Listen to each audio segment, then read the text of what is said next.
بسم اللہ الرحمن الرحیم۔ السلام علیکم میرے اسلامک ویڈیو کے ناظرین، تو میرے پیارے ناظرین، تو آج کا جو ہمارا وظیفہ ہے وہ اس موضوع پر ہے، آپ کے سر کے اوپر بہت ہی قرض ہے یا آپ کی مشکلات کا کوئی حل نہیں نکل رہا، آپ بہت ٹینشن میں ہیں، پریشانی میں ہیں، جیسا کہ آپ بہت قرضے میں پھنسے ہوئے ہیں، کہیں سے بھی کوئی راستہ نہیں مل رہا اور بہت دعائیں کر رہے ہیں، جیسے کہ آپ نے تھمبنیل پہ دیکھا ہوگا، یا اللہ کا وظیفہ ہے، یا اللہ یا سلام کا وظیفہ۔ اس وظیفے کو کرنے کے بعد آپ کی ٹینشنیں، مصیبتیں، سب کچھ ختم ہو جائے گا۔ تو اس وظیفے کو کرنے کے بعد آپ کی ہر حاجات، آپ کا قرض اترنا شروع ہو جائے گا۔ آپ جو بھی حاجت کریں گے، گھر، گاڑی، بنگلہ، جو بھی مانگیں گے، اللہ تعالیٰ کے کرم و فضل سے سب کچھ ملے گا۔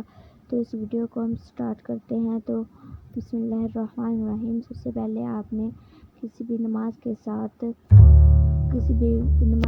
کسی بھی وقت، یعنی کہ آپ کسی بھی نماز کے ساتھ پڑھ سکتے ہیں، فجر کے ساتھ، ظہر، عصر، مغرب، عشاء، کسی بھی نماز کے ساتھ پڑھ سکتے ہیں۔ اس کے بعد پڑھنے کے بعد آپ کے گھر میں پیسوں کے ڈھیر لگ جائیں گے، آپ کو سمجھ نہیں آئے گی کہ اتنے پیسے کہاں سے آ رہے ہیں، اتنے نعمتیں، برکتیں کہاں سے آ رہی ہے۔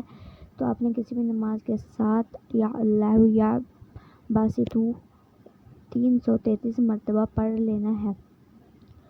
ایک تسبیح، یعنی کہ آپ نے 3 تسبیح کرنی ہے اور 30 مرتبہ آپ انگلیوں پہ بھی پڑھ سکتے ہیں، اور اس کے اینڈ پہ آپ نے اول آخر دوسری ضرور پڑھنا ہے، اور پھر اللہ تعالیٰ سے دعا مانگنی ہے۔ انشاءاللہ تعالیٰ اس سے آپ کی ہر حاجت پوری ہوگی، آپ کو آپ کی جو بھی خواہش ہوگی، گھر، بنگلہ، گاڑی، سب کچھ آپ کو ملے گا۔ بس آپ کا جو قرض ہوگا وہ اتر جائے گا، آپ کو اچھی جاب مل جائے گی۔ یہ وظیفہ ایک ایسا عمل ہے جسے کرنے کے بعد آپ کی ساری ٹینشنیں ختم ہو جاتی ہے۔ جزاک اللہ خیرہ۔ ایسی ویڈیو کے لیے ہمارے چینل کو سبسکرائب کریں۔